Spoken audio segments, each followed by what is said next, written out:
Now let us discuss 85.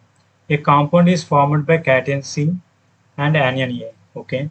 The anions form a hexagonal close packed lattice and the cations occupy 75% of its octahedral voids. The formula of the compound is, here they are asking the formula. Here they given hints that anions form hexagonal close packed. So number of anions is equal to 6. Why? Because hexagonal means 6. Its number is 6. Given the second hint that cations occupy 70% of the octahedral voids. Here number of cations is equal to, here the number of octahedral voids is equal to 75, and that means 75%. That means 75 by 100. Hexagonal, it means number 6. The number of cations is equal to 6 into 75 by 100 becomes 9 by 2. So the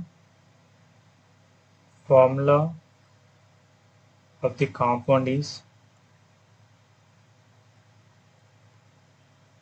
C9 by 2 into A6. To multiply 2 into 6, it becomes C9 A12. This C9H12 can be written in simple form. That means divide by 3, you will get C3A4. So our answer is 3 is our correct answer.